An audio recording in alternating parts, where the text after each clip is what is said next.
The name of our town is Grover's Corners, New Hampshire. It's just across the line from Massachusetts. Latitude is 42 degrees, 40 minutes. Longitude is 70 degrees, 37 minutes. Running right through the middle of the town is Main Street. Cutting across Main Street on the left is the railroad tracks. Beyond the railroad tracks is Polish Town. You know, foreign folks who come here to work in the mills, a couple of Canuck families, and the Catholic Church. You can see the steeple of the Congregational Church. The Presbyterian is just across the street. The Methodist and the Unitarian are up a block. The Baptist Church is down in the hollow by the river. Next to the post office is the town hall. Jail's in the basement. Brian once made a speech right from those very steps. It's a nice town, know what I mean? Nobody very wonderful ever come out of it, so far as we know. The earliest dates on the tombstones up there in the cemetery say 1670.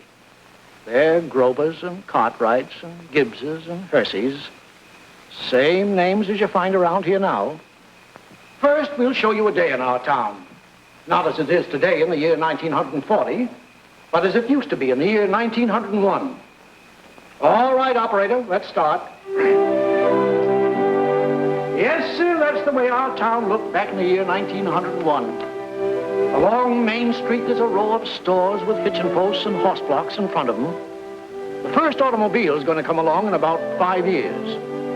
The date is June 7th, 1901. It's just before dawn.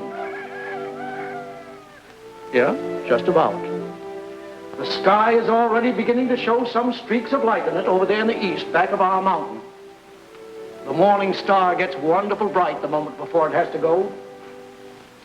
The only lights on in the town are in a cottage over in Polish Town where a mother's just giving birth to twins, and down in the depot where Shorty Hawkins is just getting ready to flag the 5:45 for Boston. There she is now. Of course, naturally, out in the country all around, there have been lights on for some time, what with milking and so on, but town folks sleep late. Here comes Joe Crowell delivering the morning papers. So, another day has begun. Here comes Doc Gibbs from that baby case I was telling you about. And this is Doc Gibbs' house. His neighbor is Editor Webb. There's Mrs. Gibbs coming downstairs to get breakfast. Later on, about 1910, she's going out to visit her daughter Rebecca in Canton, Ohio. Mrs. Gibbs is going to die there. Pneumonia. But she's going to be brought back here, and she's going to be buried in the cemetery right here in our town with a whole mess of Gibbses and Percys. In our town, we like to know the facts about everybody. And there's Mrs. Webb coming downstairs to get her breakfast, too. Mrs. Webb was a Grover before she married Editor Webb. Yeah. Children, time to get up. George, Rebecca, Emily, time to get up. Wally, 7 o'clock. Oh, Missy.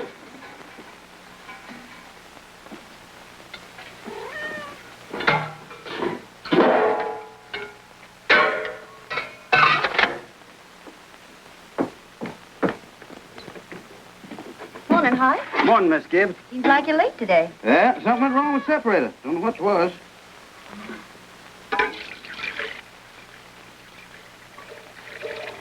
There you be. Thanks, Hi.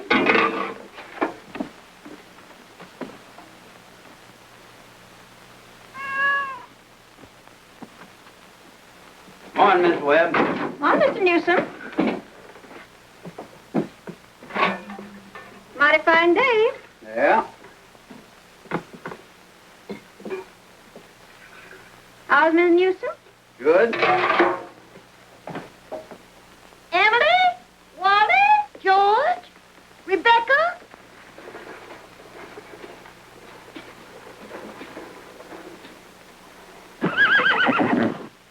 Come on, get up. Bessie, come on. What's the matter with you? Oh, they've quit taking milk. Now, come on. Morning, Howie. Come on. Morning, Doc. Bessie acting up? Oh, she's all mixed up about the rot ever since the Lockharts stopped taking a quart of milk a day. She wants to leave 'em a quart just the same. Keeps scolding me the whole trip. Somebody sick? Twins over at Mrs. Goloslavsky's. Oh, twins, huh? This town keeps getting bigger every year. Come on. Now, come on, Bessie. Morning, Doc. Morning, Joe. Want your paper now? Yeah, I'll take it. Anybody been sick, Doc? No, twins over in Polish Town. Joe, I see your teacher, Miss Foster's going to get married. Yes, sir, to a fella over in Concord. Claire, how do you boys feel about that? Well, of course, it ain't none of my business, but I think if a person starts out to be a teacher, she ought to stay one. How's the knee, Joe? Fine, Doc. Never think about it at all. Only like you said, it always tells me when it's going to rain. What's the telling him today? Gonna rain? No, sir. Sure? Yes, sir. He never makes a mistake? No, sir. Doc? Joe? I want to tell you something about that boy, Joe Crowell. Joe was awful smart, so he got a scholarship to Boston Tech. Yes, gonna be a great engineer, Joe was. But the war broke out, and he died in France. All that education for nothing. Everything all right, Frank? Yes. I declare easy as kittens. Children, hurry up. George, Rebecca. Satan will be ready in a moment. Sit down and drink your coffee. You can catch a couple hours sleep this morning, can't you?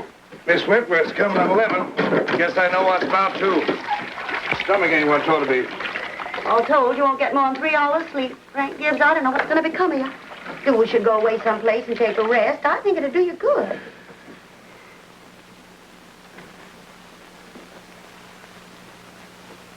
Children, hurry now. Emily, Wally. I declare you have to speak to George. Seems like something's come over him lately. He's no help to me at all. Can't even get him to cut me some wood. Is he sassy to you? Just whines. All he thinks about is that old baseball. George, Rebecca, you'll be late for school. George! George, look sharp. Yes, Pa? Don't you hear your mother calling you? Guess I'll go upstairs and catch 40 winks. Ma, what dress shall I wear? I'll wash tonight. The blue gingham for you, special. Oh, Ma, I hate that dress. Oh, hush up with you. Every day I go to school dressed like a sick turkey. Why, Rebecca, you always look very nice. Ma, George is throwing soap at me. I'll come up and slap the both of you. That's what I'll do. Hurry up, children. After 7 o'clock. I don't want to call you again.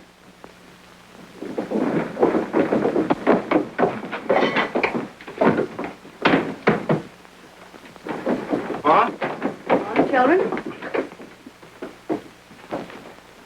Children, I won't have it. Breakfast just as good as any other meal, and I won't have you gobbling like wolves. It'll stunt your growth, that's a fact. Wally, put your book away. Oh, Ma, by 10 o'clock I gotta know all about Canada. You know the rules well as I do. No books at table. As for me, I'd rather have my children healthy than bright. Well, I'm both, Mama. You know I am. I'm the brightest girl in school for my age. I have a wonderful memory. Eat your breakfast. Well, I'll speak to your father about it when he's rested. Seems to me like 25 cents a week's enough for a boy your age. I declare, I don't know how you spend it all. Oh, Ma, I got a lot of things to buy. Strawberry phosphate, that's what you spend it on. Well, I don't see how Rebecca comes to have so much money. She's got more than $1. I've been saving it up gradual. Well, dear, I think it's a good thing to spend some now and then. Ma, you know what I like most in the world? Do you? Money. Eat your breakfast. That's first bell. I gotta go.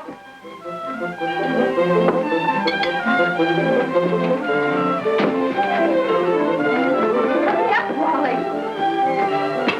Bye, Mama. Bye, George. You can play baseball today. I walk fast, but you don't have to run. Wally, pull up your pants from the knee. Rebecca, give Miss Foster my best congratulations. Can you remember that? Rebecca, pick up your feet.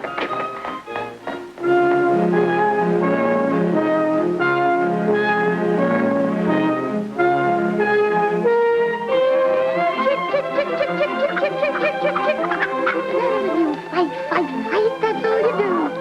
Oh, where did you come from? You don't belong to me. What you so scared of? Nobody's gonna hurt you.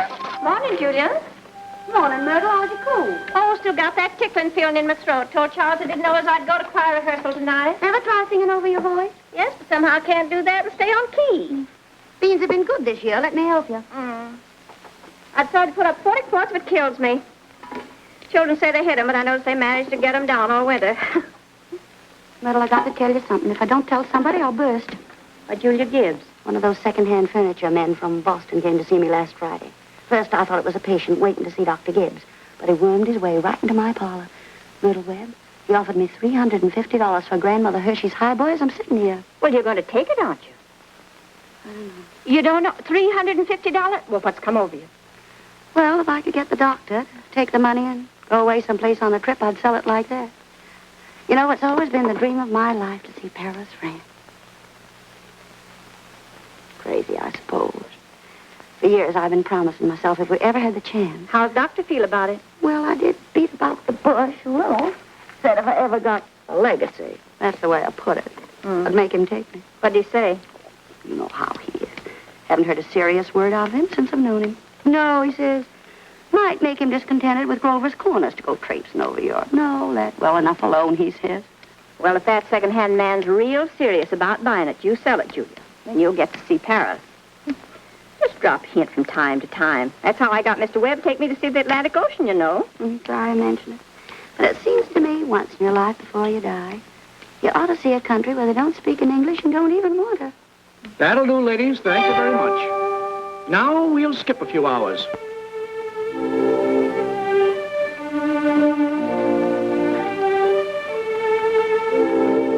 Now, before we get on, I think we ought to have a little more information about the town. A kind of a scientific account, you might say. So I've invited Professor Willard of our state university to come here and kind of sketch in a few details of our past history.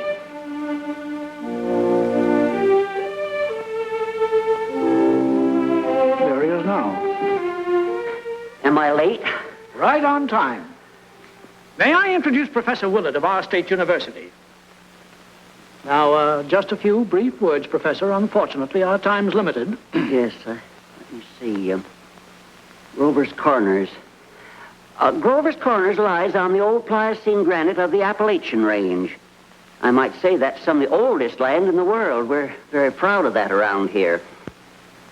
Some highly interesting fossils have been found. I might say unique fossils. 2 miles north of town in Silas Peckham's cow pasture. These may be seen in the museum of the university at any time. Well, that is, at any reasonable time. Shall I tell them about the meteorological conditions, the mean precipitation, etc.? I'm afraid we won't have time for that, Professor. We might have a few words about the history of man here, though. Oh, anthropological data. Yes. Let's see. Early Amerindian stock, Cotahatchee tribes. No evidences before the 10th century of this era. Now entirely disappeared. Oh, possible traces in 3 families. Migration in the early 17th century of English brachiocephalic blue-eyed stock, and since then some Slav and Mediterranean. And the population, Professor? Within the town limits, 2,640. Oh, is that so? In that case, the population at the moment is 2,642. The postal districts bring in 507 more, making a total of 3,149. Mortality, birth rates, constant. By McPherson's gauge, 6.032. Thank you very much, Professor. I'm sure we're all very much obliged to you. Not at all, sir, not at all. We want it. Good day. And now the social and political report. Oh, Editor Webb? Mr. Webb? Charlie Webb's the father of Wally and Emily. Emily's the smart girl with a good memory. You know, you saw her at breakfast. All right, Editor Webb, it's your turn now. Well, I don't have to tell you that we run here by a board of selectmen. All males vote at the age of 21. Women vote indirect. Politically, we are 86% Republican, 12% Democrats, 4% Socialists. Rest indifferent. Religiously, we're 85% Protestants, 12% Catholics. Rest indifferent. Very ordinary town, if you ask me, but our young people here seem to like it well enough. Lots of them settle down right here to live, even after they've been away to college.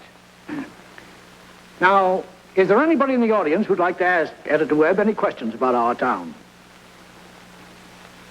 Is there much drinking in Grover's Corners? Well, ma'am, I wouldn't know what you'd call much. Saturday nights, the farmhands meet down at Ellery Greenaw's stable and holler some. We got 1 or 2 town drunks, but they're always having remorses every time an evangelist comes to town. No, I I'd say that liquor wasn't a regular thing in the home here, except in the medicine chest. Right good for snake bites, you know, always was. Mr. Webb. Yes? Mr. Webb, is there any culture or love of beauty in Grover's Corner? Well, no, ma'am, not much. That isn't the sense you mean. There's some girls that play the piano over at the high school commencement, but they ain't happy about it. No, there ain't much culture. Robinson Crusoe and the Bible and Handel's Largo, we all know that, and Whistler's mother. That's about as far as we go. Thank you very much, Mr. Webb. Is there no one in town aware? No, I'm sorry, but we haven't time for any more questions. We must be getting on with the picture. It's getting on in the afternoon. All 2,642 have had their dinners. All the dishes have been washed. There's an early afternoon calm about the town. Charlie Webb's going home to mow his lawn. 1 man in 10 thinks it's a privilege to push his own lawnmower. The afternoon session of school is over. Doc Gibbs is in his office tapping people and making them say, ah, ah. I have to go home and help my mother, I promise. Emily, walk simply. Who do you think you are today? Papa, you're terrible. 1 minute you tell me to stand up straight, and the next minute you call me names. I just don't listen to you. Golly, I never got a kiss from such a great lady before. Hello, Emily. Oh, hello. You made a fine speech in class today. Well, I was really ready to make a speech on the Monroe Doctrine, but the last minute Miss Foster made me talk about the Louisiana Purchase instead. I worked an awful long time on both of them. Gee, it's funny, Emily. From my window up there, I can see your head nights when you're doing your homework over in your room. Why, can you? You certainly do stick to it, Emily. I don't see how you can sit still that long. I guess you must like school. Well, I feel it's just something you have to go through. What do you think, Emily? We might work out a kind of telegraph from your window to mine, and you could give me a hit every once in a while on one of those algebra problems. Well, Oh, I don't mean the answers, Emily. Of course not. I mean, just some little hint. oh, I think hints are allowed, so, if you get stuck, George, just whistle to me, and I'll give you some hints. Gosh. You're just naturally bright, I guess. Well, I figure it's just the way a person's born. Yeah. But you see, well, I want to be a farmer, and my Uncle Luke says is whenever I'm ready, I can come over and work on his farm, and if I'm any good at all, I can just gradually have it. You mean the house and everything? Oh, yeah.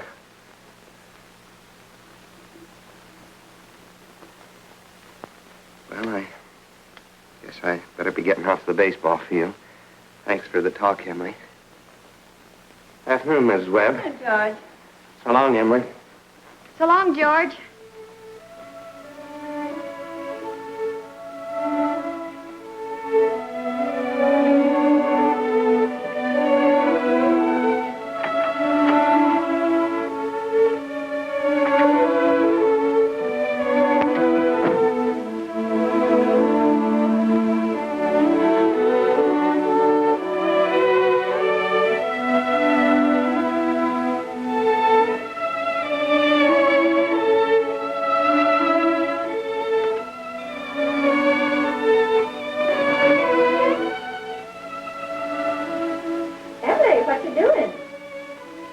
Nothing, Mama.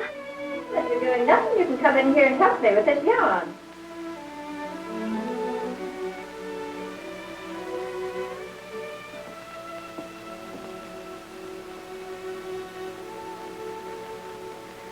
Well, George Gibbs let himself have a real conversation, didn't he? He's grown up. How old would George be? Oh, I don't know. Let's see. He must be around 17. Mama made a speech in class today. I was very good. You must recite it to your father at supper. What was it about? The Louisiana Purchase. It was like silk off a spool. I'm going to make speeches all my life. You're holding it too tight, Emily. Yeah, that's better. Mama, will you answer me a question? Serious? Seriously, dear, not serious. Seriously, will you? Of course I will. Mama, am I good looking? Of course you are. Both my children have got good features. Be ashamed if they hadn't. Oh, Mama, that's not what I mean. What I mean is, am I pretty? I've already told you yes. Now, that's enough of that. You got a nice, young, pretty face. Never heard such foolishness. Oh, Mama, you never tell us the truth about anything. I am telling you the truth. Mama, were you pretty? Yes, I was, if I do say it. I was the prettiest girl in town next to Mamie Cartwright. Oh, but Mama, you've got to say something about me. Am I pretty enough to get anybody? Well, to get people interested in me. Emily, you make me tired. Now stop it. You're pretty enough for all normal purposes.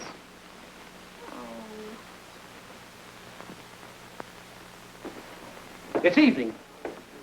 You can hear the choir practicing in the Congregational Church. The children are all home doing their schoolwork.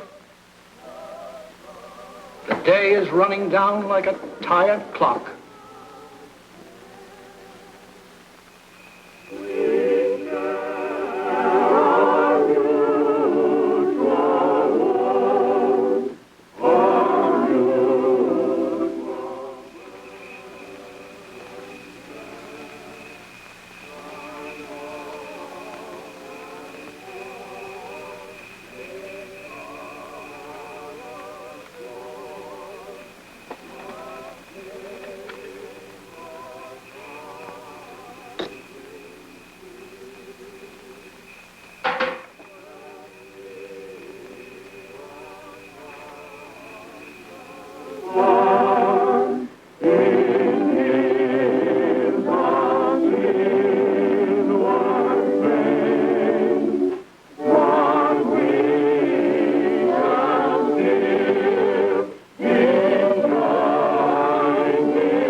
Better.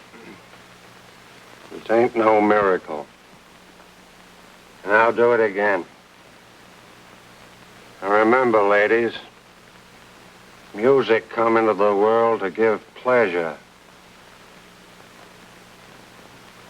I'll try it again.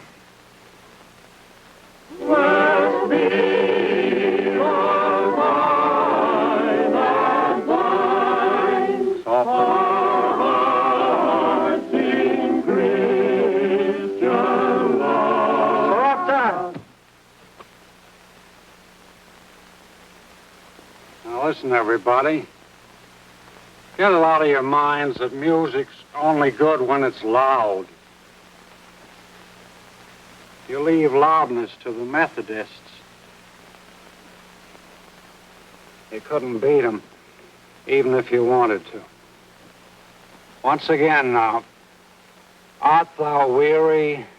Art thou languid? It's a question, ladies and gentlemen. Make it talk. Oh, and remember, on Sunday, take the second verse real soft. Sort of die out at the end. Ready?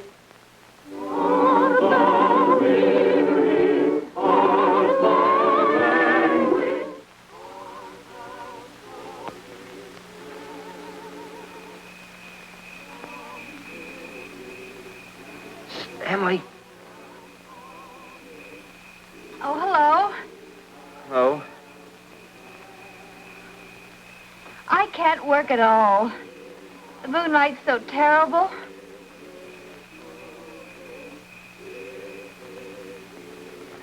Emily, did you get the third problem? Which? The third. Oh, yes, George. That's the easiest of them all. I don't see it. Well, Emily, could you give me a hint? Well, I'll tell you one thing. The answer's in yards. In yards? What do you mean? Square yards. Oh, square yards. Well, yes, George, don't you see? Yeah. Square yards of wallpaper. Oh, I see. Square yards of wallpaper. Thanks a lot, Emily. You're welcome. My. Isn't the moonlight terrible?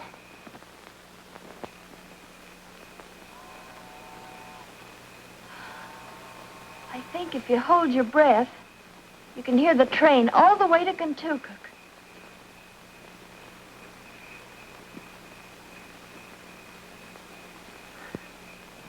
Hear it? Oh, what do you know? Well, I guess I'd better get back now and try to work. Good night, Emily. Good night, George. Oh, George, can you come down a minute? Yes, Paul.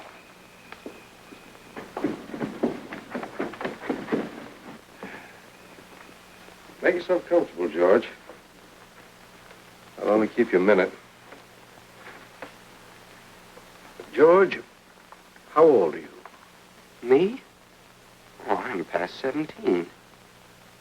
What do you want to do after school's over? You know, Paul, I want to be a farmer on Uncle Luke's farm. Mm-hmm. And you'll be willing, will you, to get up early and milk and feed the stock? And you'll be able to hoe and hay all day? Sure I will. What do you mean, Paul? Well, George, when I was here in the office today, I heard a funny sound. What do you think it was? It was your mother chopping wood.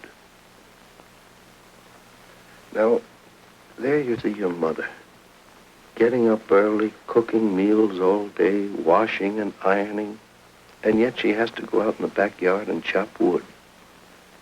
I suppose she got tired asking you. I suppose she just gave up and decided it was easier to do it herself. Yet, you eat her meals. You put on the clothes she keeps nice for you. Then you run out and play baseball. Like she was a hired girl we kept around the house but didn't like very much. I knew all I had to do was call it to your attention. Here's a handkerchief, son.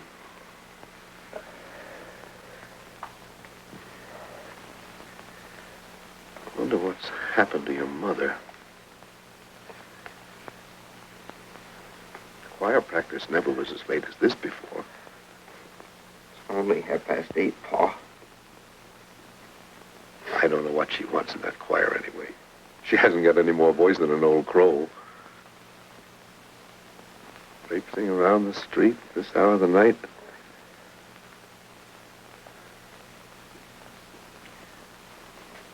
It's just about time you retired, don't you think, George? Yes, Pa.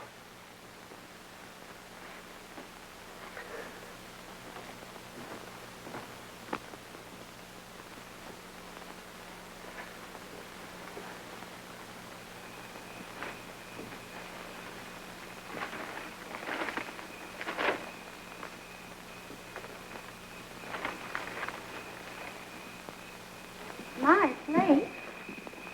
Real nice choir practice, wasn't it? Myrtle Webb, look at that moon. Potato weather, sure. Well, naturally, I didn't want to say a word about it in front of those others. But now we're alone. Really, it's the worst scandal that ever was in this town. What? Why, Simon Stimpson. No, Luella. But, Julia, to have the organist of a church drink, and drunk year after year. Luella. Julia, you know he was drunk tonight. Now, Luella, we all know about Mr. Stimpson, and we all know about the troubles he's been through. And Dr. Ferguson knows, too.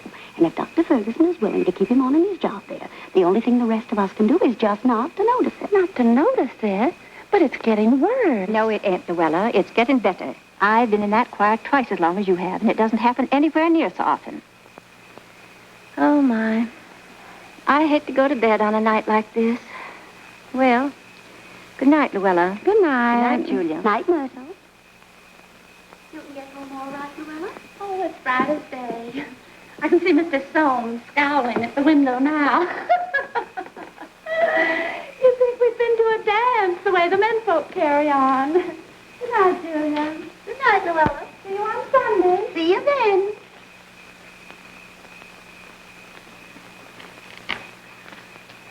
Well, we had a real good time. You're late enough. Frank ain't any later than usual. You stopping the gossip with a lot of hens. Now, don't be grouchy. Smell my heliotrope. What'd you do all the time I was away? Oh, I read as usual. Well, what did the girls gossip about tonight? Believe me, Frank, there's something to gossip about. Simon Simpson? Far gone, was he? Oh, worst I've ever seen. Frank, how's all that going to end? Dr. Ferguson can't forgive him forever. I guess I know Simon as well as anybody in this town. Some people just ain't made for small-town life. I don't know how that'll end. But there's nothing we can do but leave it alone. Get in. Oh, no, not yet. Frank, I'm worried about you. What are you worried about? Well, I think it's my duty to plan for you to get a real rest and change. And if I get that legacy, I'm going to insist upon it. No, Julie, no. There's no sense in going all over that again. Come on. It's getting late. First thing you know, you'll catch a cold. I gave George a piece of my mind tonight. I reckon you'll get your wood chop. For a little while, anyway. You know, Frank, Mrs. Fairchild always locks the front door every night. All the people up in that part of town do. They're all getting too cityfied. That's the trouble with them. They haven't got a thing fit to burgle, and everybody knows it. Good evening, Constable. Evening, Mr. Webb. Quite a moon. Yeah. All quiet tonight? Simon Stimpson is rolling around a little. I just saw his wife moving out to hunt for him. So I looked the other way. There he is now.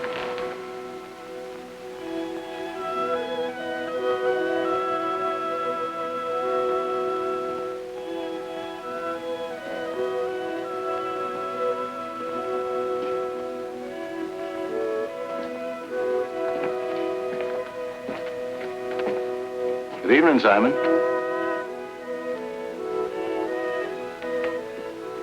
Good evening. Most of the town settled down for the evening. Guess we'd better do the same. Can I walk along with you?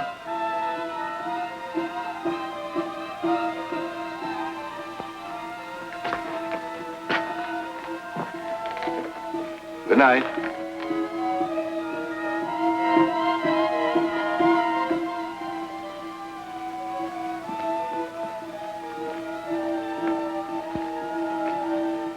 I don't know how that's going to end. Oh, Bill, if you see my boy smoking cigarettes, give a word to him, will you? He thinks a lot of you, Bill. I don't think he smokes those cigarettes, Mr. Webb. Leastways, not more than 2 or 3 a year. Well, I hope not. Good night, Bill. Good night, Mr. Webb.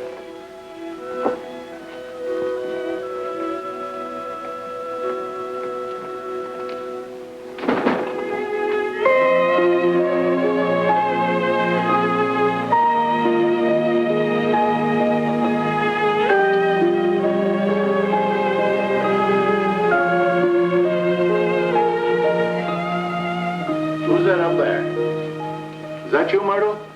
Oh, no, it's me, Papa. Why aren't you in bed? I don't know. I just can't sleep yet, Papa. The moonlight's so wonderful, and the smell of Mrs. Gibbs' heliotrope. Can you smell it? Yes. Having any troubles on your mind, have you, Emily? Troubles, Papa? No. Well, don't let your mother catch you. Good night, Emily. Night, Papa.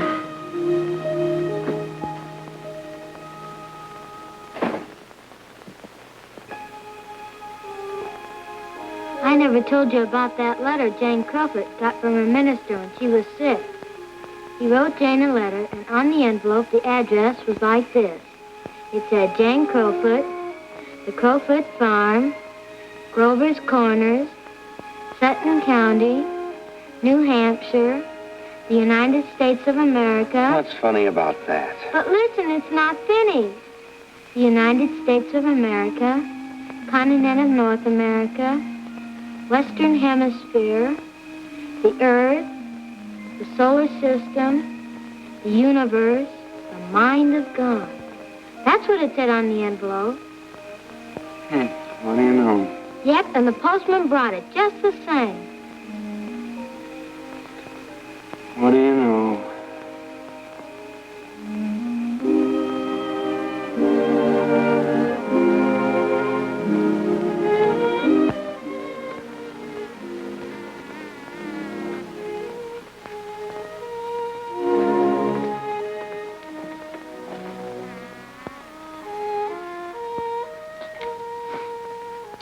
Well, 3 years have gone by.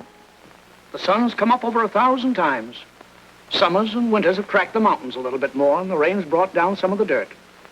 Some babies who weren't even born before have begun talking regular sentences already. And some folks who thought they were right young and spry have discovered they can't bound up a flight of stairs the way they used to without their hearts fluttering a little. All that can happen in 1,000 days. Nature's been pushing and contriving in other ways, too. A number of young people fell in love and got married. Most everybody in the world gets married. In this town, there aren't hardly any exceptions. Most everybody climbs into the grave married. What you've seen was called the daily life.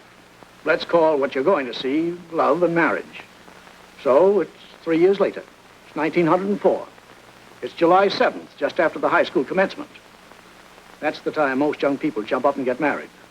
As soon as they've passed their final examinations in solid geometry and Cicero's orations, that's the time most young people think themselves fitted to get married. It's early morning again. Only this time it's been raining. It's been thundering and pouring. I don't know.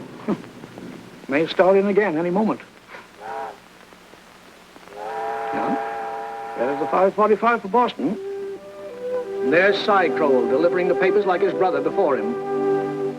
And there's Mrs. Gibbs and Mrs. Webb coming downstairs to get breakfast just as though this were an ordinary day. I don't have to point out to the women in the audience that both these ladies they see before them, both these ladies have been cooking 3 meals a day, one of them for 21 years and the other for 25, and never took a summer vacation. They raised 2 children apiece, washed, cleaned the house, and never had a nervous breakdown. And here comes Howie Newsom and Bessie delivering the milk.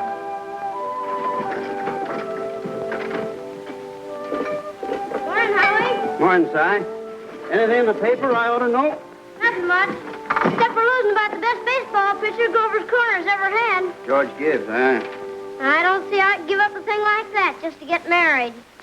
Would you have, Howie? Can't say. Never had no talent that way. But in '95, we had a player, Si, that even George Gibbs couldn't have touched. Name of Hank Todd. But he went down to Maine and become a parson. Wonderful ball player. Si. Howie?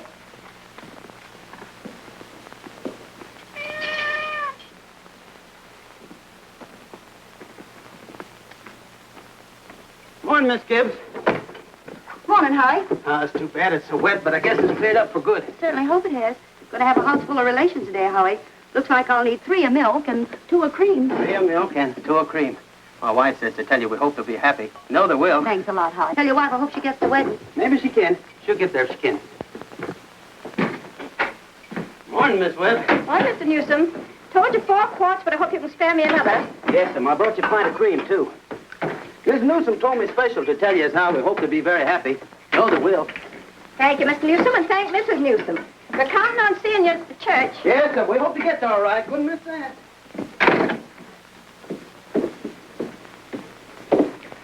Well, Ma, day's come. We're losing one of your chicks. Frank Gibbs, don't you say another word. I feel like crying any minute. Sit down, drink your coffee. Groom's upstairs shaving himself, only there ain't very much to shave. He's whistling and singing like he was glad to leave us. Every now and then saying, I do, to the mirror. But it don't sound convincing to me. I declare, Frank, I don't know how he's going to get along. I've always arranged his clothes for him, seen to it that his feet were dry and he had warm things on. They're too young, Frank. Emily'll never think of those things. He'll catch his death cold within a week. I remember my wedding morning, Julie. Don't stop that, Frank, yes. I was the scaredest young fellow in the state of New Hampshire. Thought I'd made a mistake for sure. And when I saw you coming down the aisle, I thought you were the prettiest girl I'd ever seen. The whole trouble was I'd never seen you before. There I was, right in the Congregational Church, being married to a total stranger. Well, how do you think I felt? I tell you, Frank, weddings are perfectly horrible things. Farces, that's what they are. Made something for you. Why, Julie Hersey. French toast. It ain't hard to make. Besides, I had to do something. How'd you sleep last night, Julie? Heard a lot of hours struck off. I get a shock every time I think of George setting out as a family man. That great, gangling thing. I tell you, Julie, there's nothing in the world so terrifying as a son. The relation between a father and a son is the dangest, awkwardest... Well, mother and daughter's no picnic, I can tell you. I do. I do. I do. I do. They'll have a lot of trouble, I suppose, but that's none of our business. Everybody's got a right to their own troubles. You know one thing that scared me when I married you? Go along with you. I was afraid we didn't have material for conversation more than it'd last a few weeks.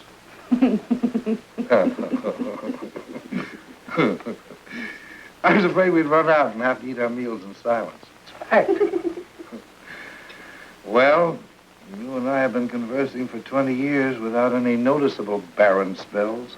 Good weather, bad weather, tain't very choice, but I always find something to say. Did you hear Rebecca stirring around up there? No. This is the only day in the year when she isn't managing everyone's affairs up there. She's hiding in her room, and I have an idea she's crying. Land sakes, this has got to stop. Rebecca? Rebecca, come and eat your breakfast.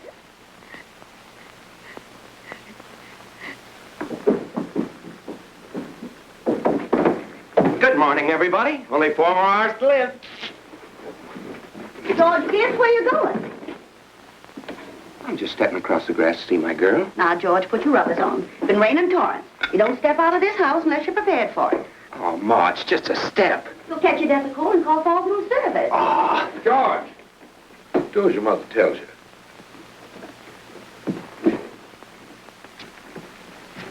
From tomorrow on, you can kill yourself in all weathers, but when you're in my house, you'll live wisely, thank you. Maybe Mrs. Webb ain't used to call us at 7 o'clock in the morning. Here, have a cup of coffee first. Be back in a minute. Good morning, Mother George. Webb. Goodness, you frighten me. George, I hate to say it, but you understand I can't ask you in. Why not? You know as well as I do a groom can't see his bride on his wedding day. Not till he sees her in church first. Oh, that's just a superstition. Good morning, Mr. Webb. Morning, George. You don't believe in that superstition, do you? There's a lot of common sense in superstitions, George. Millions have followed it, and don't you be the first to fly in the face of custom. How's Emily? She hasn't waked up yet. Haven't heard a sound out of her. Emily's asleep. Well, no wonder we were up till all hours, sewing and packing. Tell you what I'll do, George. You sit down here with Mr. Webb for a minute, drink that cup of coffee. And I'll run up and see that she doesn't come down and surprise you. There's some bacon there. I don't be too long about it.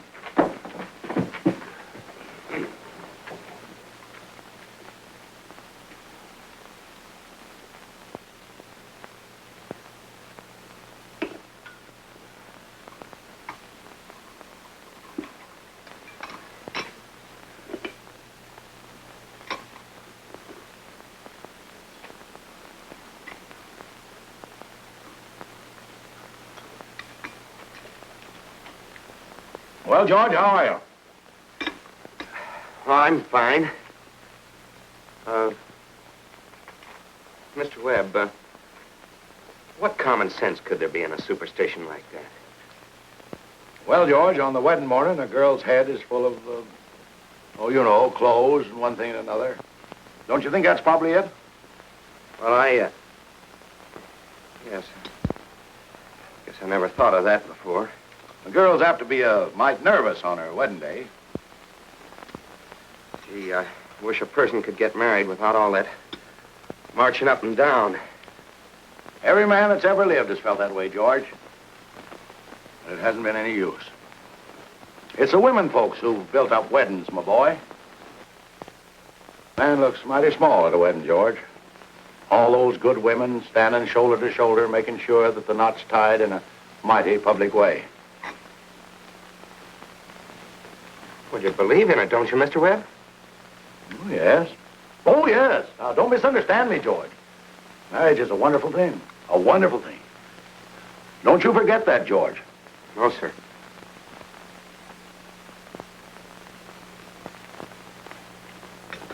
Mr. Webb, how old were you when you got married? Well, you see, I had been to college, and I'd taken a little time to get settled. But Mrs. Webb wasn't much older than what Emily is. Oh, age hasn't much to do with it, my boy. That is, compared with other things. What were you going to say, Mr. Webb? Well, I don't know. Was I going to say something? George? I was remembering the other night the advice my father gave to me when I got married. Yes, he said, Charles, he said, start right off by showing her who's boss. Best thing to do is to give an order about something, even if it don't make sense. Just so she'll learn to obey, he said. Then he said, if anything about her irritates you, conversation or anything, get right up and leave the house. That'll make it clear to her. And oh, yes, he said, never tell your wife how much money you have. Never. Well, I couldn't exactly do that. So I took the opposite of his advice, and I've been happy ever since. So let that be a lesson to you, my boy. Never ask advice of anybody on personal matters. George, Emily's got to come down and eat her breakfast. She sends you love, but she don't want to lay eyes on you. Goodbye. Goodbye. Myrtle, I guess you didn't know about that older superstition. What do you mean, Charles? Since the caveman, no bridegroom should see his father-in-law on the day of the wedding or near it. Remember that.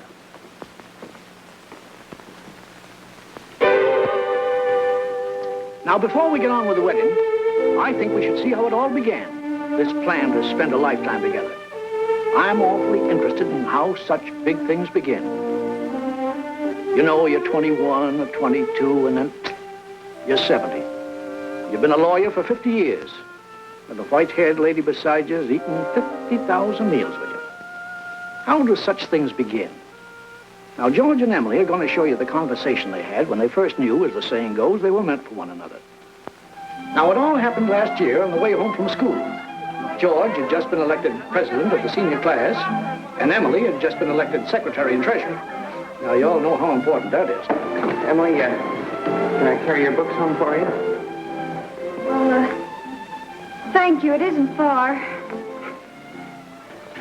Bob, if I'm late, start practicing. Give Herb some long high ones. All right. Awfully glad you were elected, too, Emily. Thank you. Emily, why are you mad at me? Well, I'm not mad at you. You've been treating me so funny lately.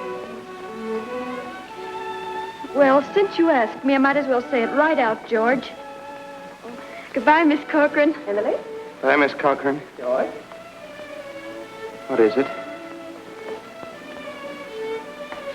I don't like the whole change that's come over you this last year. I'm sorry if that hurt your feelings, but I just got to tell the truth and shame the devil. A change? What do you mean? Well, up to a year ago, I used to like you a lot. I used to watch you while you did everything. Because we'd been friends for so long. And then you started spending all your time at baseball, and you never stopped to speak to anybody anymore. Not to really speak. Not even to your own family you didn't. And George, it's a fact. Since you've been captain, you got awful stuck up and conceited, and all the girls say so. Hurts me to hear them say it, but I have to agree with them a little because it's true. Oh, gosh, Emily. I never thought that such a thing was happening to me. I guess it's hard for a fella not to have some faults creep into his character. I always expect a man to be perfect, and I think he should be. Well, I don't think it's possible to be perfect, Emily. Well, my father is. And as far as I can see, your father is. And there's no reason on earth why you shouldn't be, too. I feel that it's just the other way around. That, well, men aren't naturally good, but girls are. Well, you might as well know right now that I'm not perfect. It isn't as easy for a girl to be perfect as a man because, well, we girls are more nervous. Oh, now, I'm sorry I said that about you. I don't know what made me say it. Emily... Now I can see it isn't the truth at all. Suddenly I feel it isn't important anyway.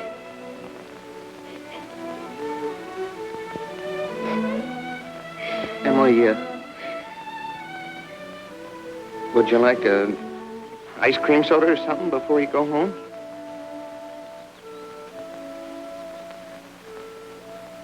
Thank you, I would. Hello, George. Hello, Emily. Hello, Morgan. Well, what can I do for you? Why, Emily Webb, what you been crying about? Well, she got an awful scare, Mr. Morgan. That hardware store wagon almost ran over her. Everybody says that Tom Huckins drives like a crazy man. Well, here, let me give you a glass of water. Gracious, you look all shook up. I tell you, you gotta look both ways before you cross Main Street these days. It's getting worse every year. What do you have? I'll have a strawberry phosphate, Mr. Morgan. Oh, no, Emily. Have a soda with me. Well, 2 strawberry ice cream sodas, Mr. Morgan. 2 strawberry ice cream sodas, yes, sir. Yes, sir, I want to tell you something. There are 275 horses in Grover's Corners this very moment I'm talking to you. State inspector was in here yesterday. Now with all these automobiles coming along, looks to me like the only safe place to stay was to home. Gracious, I can remember the time when a dog had run out in the middle of Main Street all day long without anything coming along to disturb him. There you are. Howdy, Mrs. Ellis. What can I do for you? Got a prescription. Yes? Well, let's see. Shouldn't take long to fill that. You just sit down here. Be with you in just a minute. so expensive. No, Emily, don't you think about that. We're celebrating our election. Emily, I want to ask you a favor. What? If I go away to State Agricultural College next year, will you write me a letter once in a while? I certainly will. I certainly will, George. It certainly seems like being away 3 years, you'd get out of touch with things. Maybe letters from Grover's Corners won't seem so interesting after a while.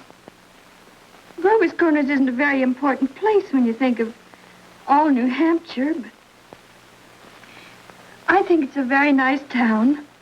Oh, well, the day wouldn't come when I wouldn't want to know everything about our town. Well, I know that's true, Emily. Well, I'll try to make my letters interesting.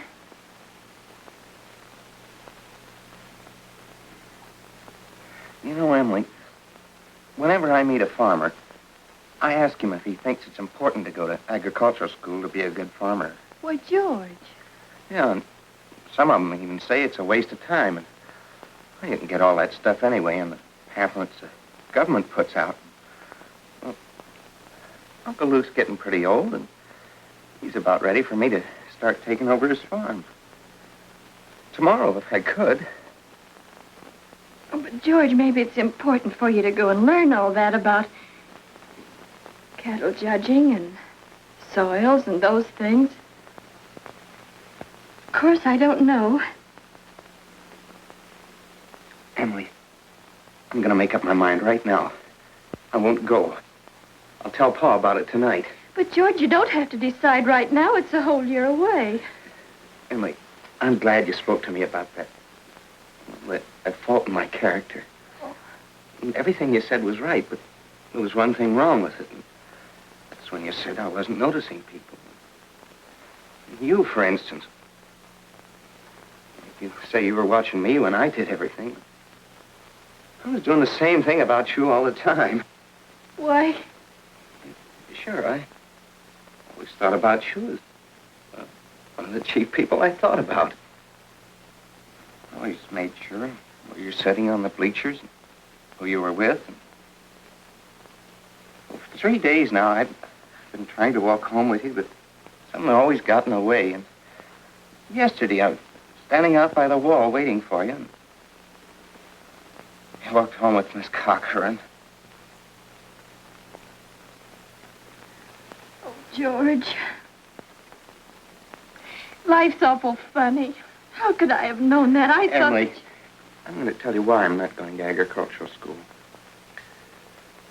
I think that once you've found a person that you're very fond of, a person who's fond of you, too, likes you well enough to be interested in your character, I think that's just as important as college is, and even more so. That's what I think. I think it's awfully important, too. Emily? Yes, George? Emily, if I do improve and make a big change, would you be...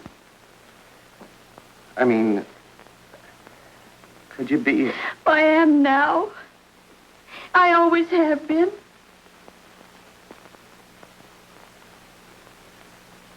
So I guess this is a pretty important talk we've been having. Yes. Yes.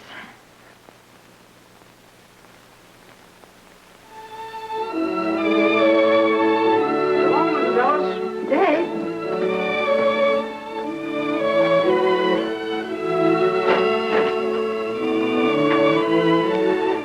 If you'll wait a minute, I'll walk you home.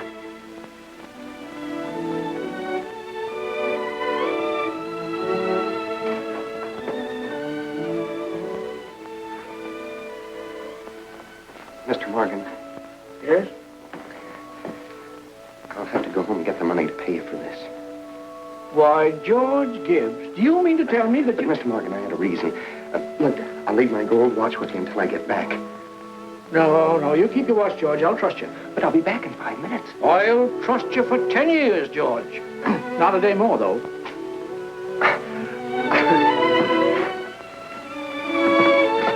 Feeling all right now, Emily? Oh, yes. Thank you, Mr. Morgan. It's nothing. I'm ready.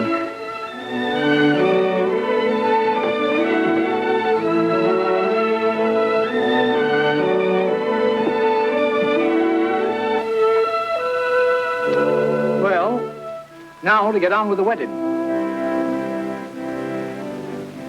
There's a lot of things to be said about a wedding. We can't get them all into one wedding, naturally. Especially not a wedding in Grover's Corners, where weddings are mighty short and plain. People think a lot of thoughts during a wedding. The bride, the groom, the relatives and the guests, and even the minister. Yes, a lot of thoughts go on during a wedding. I've married 200 couples in my day. M marries N. Millions of them. The cottage, the go-kart, the Sunday afternoon drives in the country, the first rheumatism, the grandchildren, the second rheumatism, the deathbed, the reading of the will. Once in 1,000 times, it's interesting. I don't know why on earth I should be crying. I suppose there's nothing to cry about. This morning at breakfast, it just come over me. There was Emily eating her breakfast as she's done for 17 years. She's going out of my house. I suppose that's it. I never felt so alone in my whole life. I don't want to get married.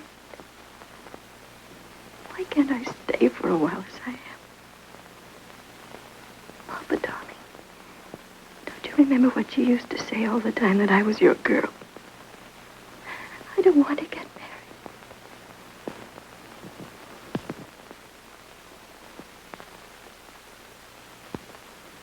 Gee, I'm gonna get married. I'm grown up. I'm getting old. I don't want to get old, taking on all these responsibilities. Why is everybody pushing me so? All I want to do is be a fella. And I'm going to get married.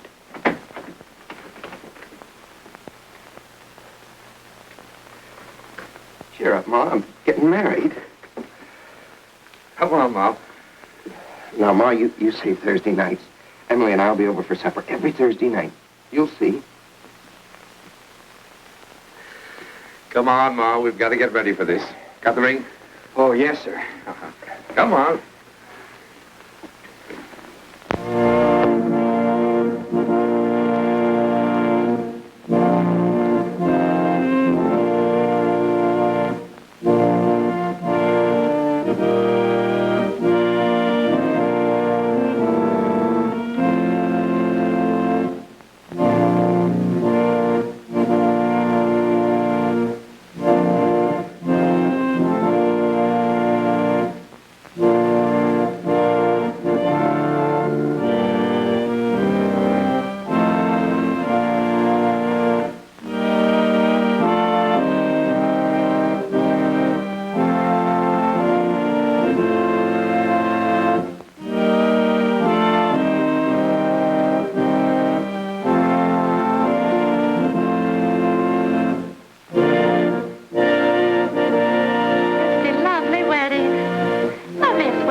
Dearly beloved, we are gathered together here in the sight of God and in the face of this company to join together this man and this woman in holy matrimony. Don't know when I've seen such a lovely wedding. I always cry. I don't know why it is, but I always cry. And in the fear of God. I just like to see young people Into happy. this holy estate, these two persons They're such a lovely present come now to couple. be joined. I've never been to Require such a and nice charge you wedding. both, in sickness I'm and in sure. health, to love and to cherish till death you do part, according to God's holy ordinance, and thereto plight her your troth? I do. Do you, Emily, take George to your wedded husband, to have and to hold from this day forward, for better, for worse, for richer, for poorer, in sickness and in health, to love and to cherish till death you do part, according to God's holy ordinance, and thereto plight him your troth? I do. What token dost thou give of thy sincerity? With this ring, With this ring, I thee wed. I thee wed. Or as much as George and Emily have consented together in holy wedlock, and have witnessed the same before God and this company, and have declared the same by giving and receiving a ring, I pronounce that they are husband and wife. Amen.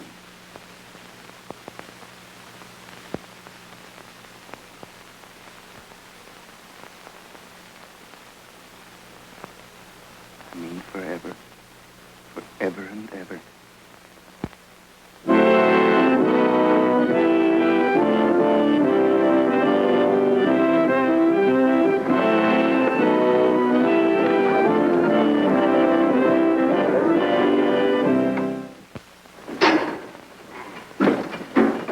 Pay you first of the month, like usual. Hey, you, Howie.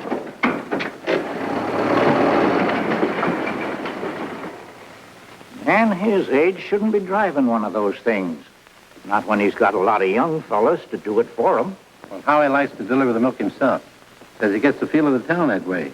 You know, in all these years, he never kept a book. Carries all the accounts in his head. I hear he's been doing so well, he's begun locking his front door at nights. Afraid of burglars. Ain't no burglars in this town yet. No, but Howie's heard about them.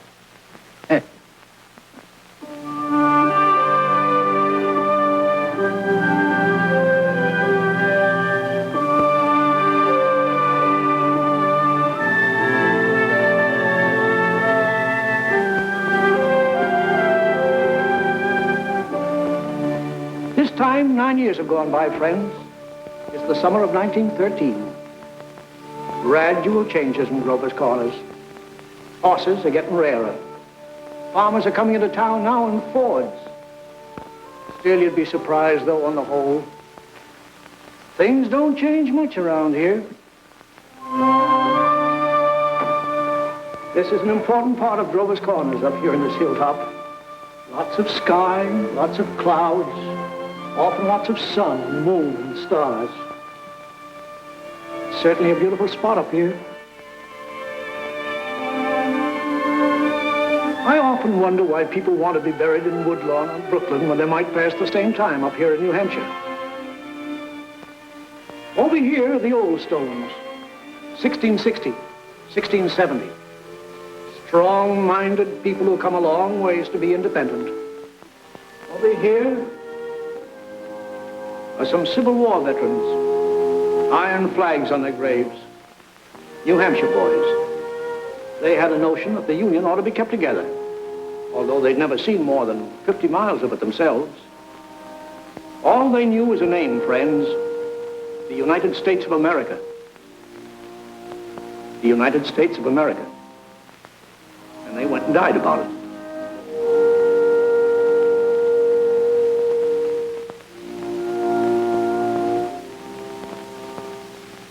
This is the new part of the cemetery. There's Mrs. Soames, who enjoyed the wedding so much, remember? And there's our friend, Mrs. Gibbs.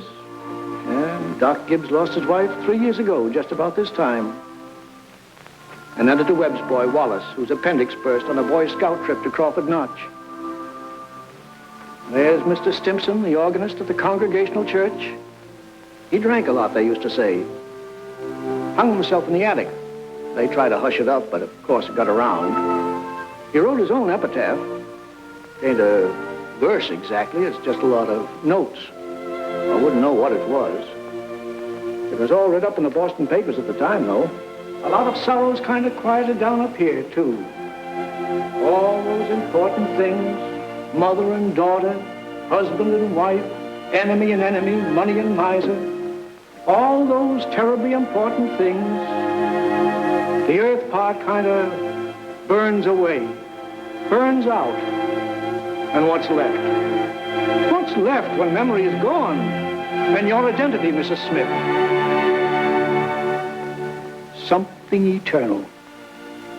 We all know down in our bones that something is eternal, and that something has to do with human beings. All the greatest people that have lived for the past 5,000 years have been telling us that. And yet you'd be surprised how we lose sight of that fact. There's something eternal about every human being. I guess I'm thinking these thoughts today on account of our friend Emily. Another baby's expected down at that happy home we saw started. It's Emily's second. There's a little boy about 6 years old. But this time Emily's pretty sick. Doc Gibbs is going around these days with a mighty worried face.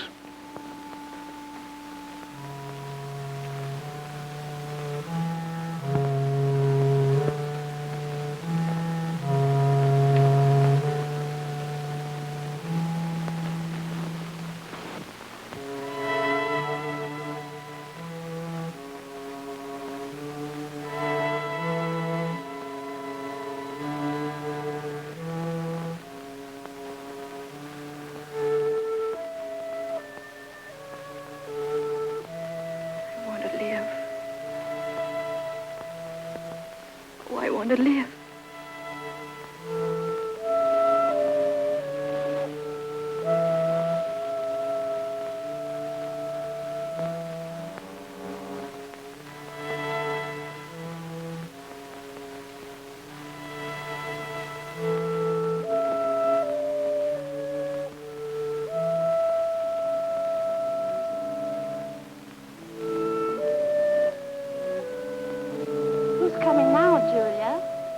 My daughter-in-law, Emily Wade. What ails her? Trouble bringing a baby into the world. Why, I remember Emily's wedding. Wasn't it a lovely wedding? I remember I called on George and Emily at their farm just before I died. Perfectly beautiful farm.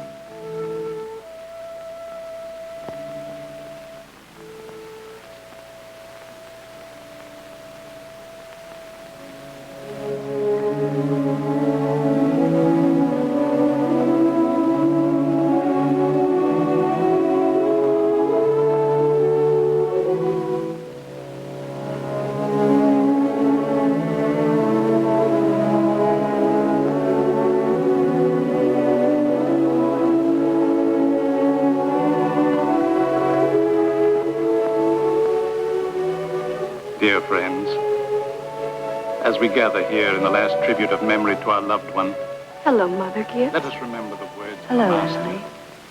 Hello, Emily. I am the resurrection and the life. Hello, Mrs. Soames. He that believeth Hello, sis. Hello, Wally.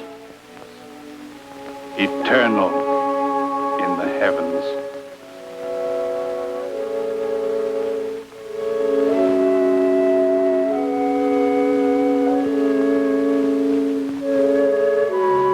Mother Gibbs, they're going. Yes, dear.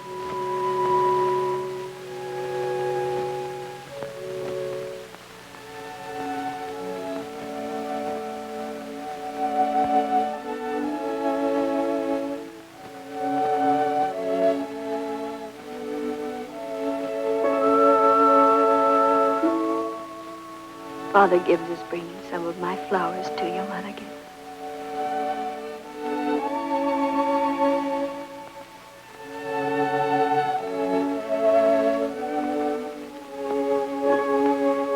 Mother Gibbs, I never realized how troubled and sad he looks. I loved him so. Father Gibbs. Father Gibbs.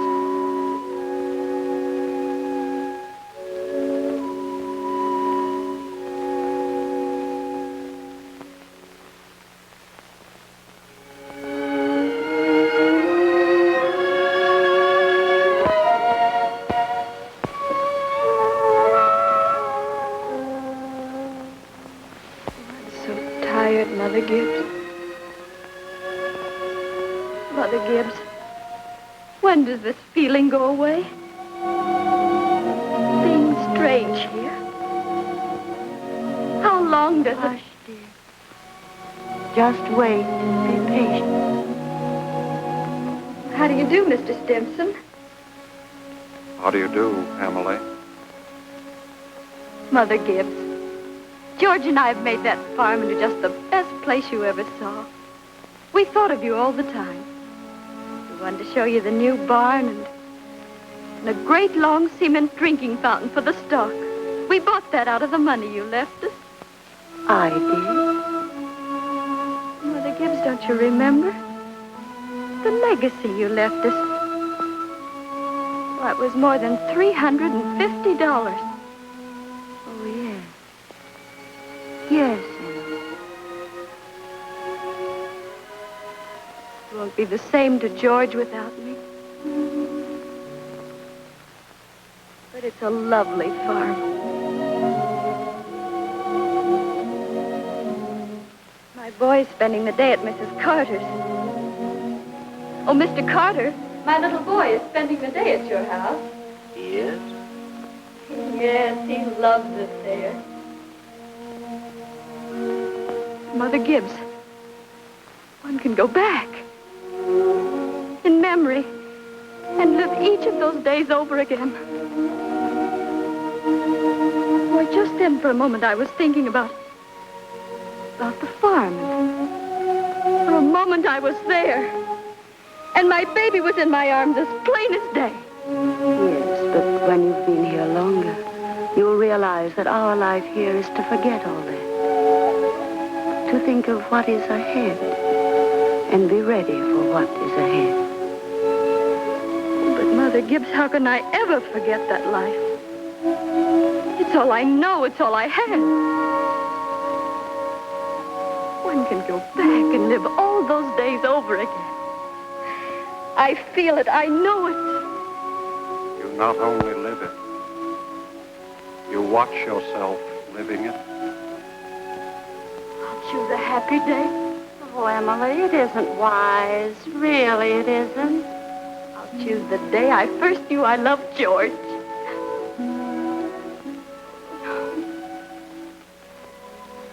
Why should that be painful? Because it's the happiest days that are the hardest to relive and to forget. I must.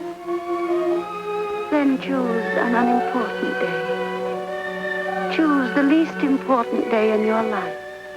It will be important enough.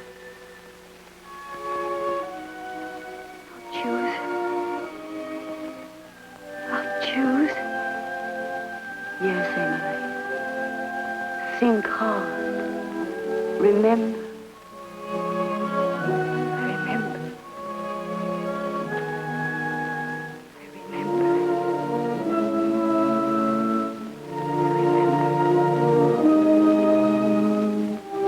But there's Main Street. That's Mr. Morgan's drugstore before he changed. And there's the livery stable. I knew as a little girl. And look, there's the old white fence that used to be around our house. Oh, I'd forgotten that. I love it so.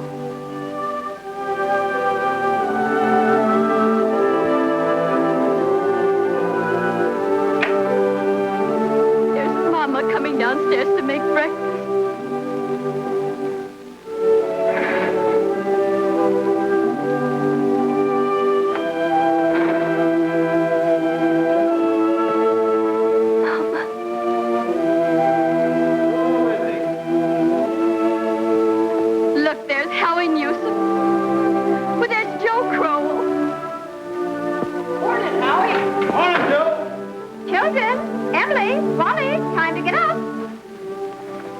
Morning, Miss Webb. Oh, Miss Newcomb. Here it's cold. Yes, 10 below by my barn, Miss Webb. Keep yourself wrapped up, Mr. Newsom. Yes, sir. Oh, tell Emily many happy returns of the day. Now I know. It's my 16th birthday. Mama, I can't find my blue hair ribbon anywhere. Just open your eyes, dear, that's all. I laid it out special for you on the dresser there. If it were a snake, it'd bite you. How young Mama looks. I didn't know Mama was ever that young. Morning, Howie. Morning, Mr. Webb. There's Pop. You're up early. Yeah, I've been back from old college in New York State to make a speech. Any news here? Constable was called up this morning to rescue a Polish fella. Darn near froze to death he was. We'll put that in the paper. Morning, Mother. Well, there you are back at last. How'd it go, Charles? Oh, fine, I guess. I told him a few things. Everything all right here? Yes, can't think of anything that happened special. Been mighty cold. Howie Newsom says 10 below down to his barn. Yes, well, it's colder than that at Hamilton College. Students' ears are falling off. They ain't Christian. Paper have any mistakes in it? Not that I noticed. Well, you can have your coffee when you want it, Charles. Don't forget it's Emily's birthday. Did you remember to get her anything? Got it right here. Where's my girl? Where's my birthday girl? Don't interrupt her now, Charles. You can see her at breakfast. She's slow enough as it is. I can't bear it. Why did they ever have to get old? Mama, I'm here. I'm grown up. Oh, I love you all.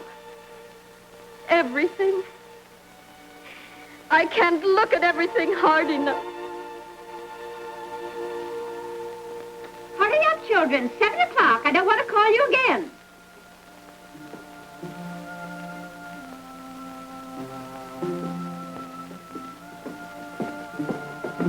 Morning, Mama. Well, now, dear. A happy birthday to my girl and many happy returns. Surprise is waiting for you on the table there. Oh, Mama, you shouldn't have. I can't. Birthday or no birthday, I want you to eat your breakfast good and slow. I want you to grow up and be a good, strong girl. That and the blue package is from your Aunt Carrie. Good morning. George. Good morning, George. Brought this over for your birthday, Emily. Many happy returns of the day. Thank you. It's only a photograph album. Oh, George, I'd forgotten. Oh, it's beautiful. Oh, just an album. I'm going out to my Uncle Luke's farm today. Like it out there. George, we grew up and were married, don't you remember? Uncle Luke gave you the farm. Well, goodbye. Goodbye, and thanks. Chew this bacon good and slow. It'll help keep you warm on a cold day. Mama, just look at me for 1 minute as though you really saw me. Mama, 12 years have gone by. I'm dead. I married George Gibbs, Mama. Wally's dead, too. Mama, his appendix burst on a cabbing trip to Crawford Notch. We felt just terrible about it, don't you remember? Just for a moment now, we're all together. Mama, let's be happy just for a moment. Let's look at one another. That and the yellow package is something I found in the attic among your grandmother's things. You're old enough to wear it now, and I thought maybe you'd like it. Oh, and this is from you. It's lovely. It's just what I wanted. It's beautiful. I hoped you'd like it. Wally has a present for you, too. He made it an annual training class. Be sure and make a fuss over it. Your father's got a surprise for you, too. Don't know what it is myself. There he comes. Where's my girl? Where's my birthday girl? I can't go.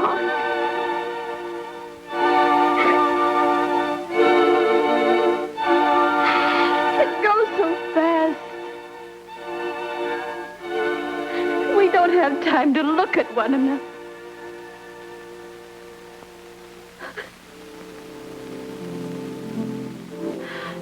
Oh, I didn't realize. So all that was going on. And we never noticed. Must I go back to my grave? Wait. One more look.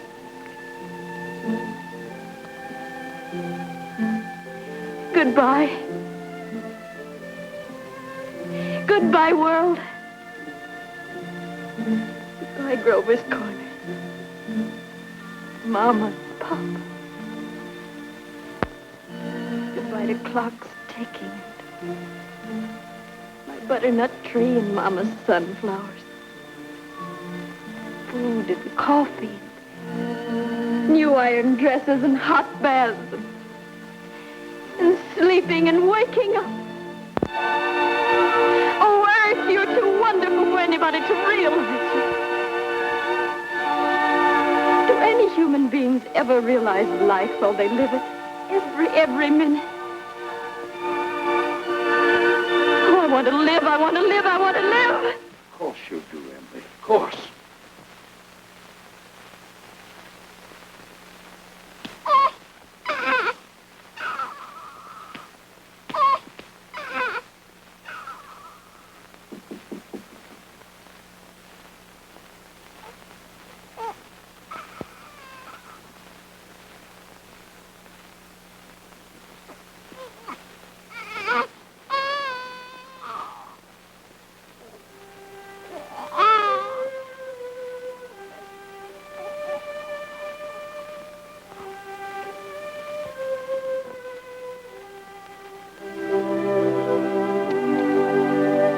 everybody's asleep in Grover's Corners. Oh, there are a few lights on. Down at the depot, Shorty Hawkins has just watched the Albany train go by. And, of course, out in George and Emily's farm, they're still up. Talking over the new baby, I suppose. It's like what one of those Midwestern poets said. You gotta love life to have life, and you gotta have life to love life.